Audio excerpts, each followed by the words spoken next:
ನಾವು ಈ ಹೋರಾಟ ಮಾಡ್ತಾ ಇರೋಂಥದ್ದು ಕೆಪಿಎಸ್ಸಿ ಅಲ್ಲಿ ಆಗ್ತಾ ಇರೋಂಥ ಅಕ್ರಮಗಳನ್ನ ನೆಕ್ಸ್ಟ್ 4 ದಿನದಲ್ಲಿ ಏನಾದ್ರೂ ಅವ್ರು ಸಿಬಿಐ ತನಿಖೆ ಕೊಟ್ಟಿಲ್ಲ ಅಂತಂದ್ರೆ ಕೆಪಿಎಸ್ಸಿ ಯಾರ ಅಂಡರ್ ಬರುತ್ತೆ, ಸಿಎಂ ಅವ್ರ ಅಂಡರ್ ಬರುತ್ತೆ. ಯಾಕಂದ್ರೆ DPR ಒಂದು ಉನ್ನತ ಶಿಕ್ಷಣ ಸಚಿವರು, ಇಲ್ಲಿ ಶಿಕ್ಷಣ ಸಚಿವರು ಇಲ್ಲ, ಉನ್ನತ ಶಿಕ್ಷಣ ಸಚಿವರು ಇಲ್ಲ. ಇದು ಜವಾಬ್ದಾರಿ ಯಾರೋ ಇಸ್ತಾರೆ ಅಂತಂದ್ರೆ ಮಾನ್ಯ ಮುಖ್ಯಮಂತ್ರಿ DK ಶಿವಕುಮಾರ್ ಸರ್.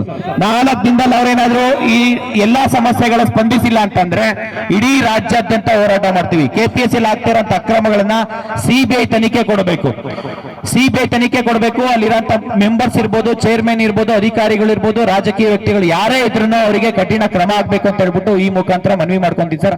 ದಯವಿಟ್ಟು ಈ ಹೋರಾಟ ಇಲ್ಲಿಗೆ ನಿಲ್ಲಲ್ಲ, ಇಡೀ ರಾಜ್ಯಾದ್ಯಂತ ಹೋರಾಟ ಮಾಡ್ತೀವಿ ಸರ್. ಈ ಹೋರಾಟಕ್ಕೆ ಎಲ್ಲರೂ ಸಪೋರ್ಟ್ ಮಾಡಬೇಕು, ಈ ಮುಖಾಂತರ ಕೇಳ್ಕೊಂತೀನಿ ಸರ್. ವಿಜೇಂದ್ರ ಸರ್ಗೂ ಮತ್ತೆ ಚೆಲುವಾದಿ ನಾರಾಯಣ ಸ್ವಾಮಿ ಸರ್ಗೆ ಎಲ್ರಿಗೂ ನಾನು ಮನವಿ ಮಾಡ್ಕೊಂಡೇನಪ್ಪ ಅಂದ್ರೆ ಈ ಹೋರಾಟ ಇಲ್ಲಿಗೆ ನಿಲ್ಬಾರ್ದು. ಪ್ರತಿಯೊಬ್ಬರಿಗೂ ನ್ಯಾಯ ಸಿಗೋವರೆಗೂ ನಮ್ಮ ಜೊತೆ ನಿಂತ್ಕೊಂಡು ಆಸ್ ಎ ಅಪೋಸಿಷನ್ ಲೀಡರ್ ಆಗಿ, ಅಪೋಸಿಷನ್ ಪಾರ್ಟಿ ಆಗಿ ನಮ್ಮ ಜೊತೆ ನಿಂತ್ಕೊಬೇಕಂತ ಹೇಳ್ಬಿಟ್ಟು ಈ ಮುಖಾಂತರ ಮನವಿ ಮಾಡ್ಕೊಂತೀವಿ ಸರ್.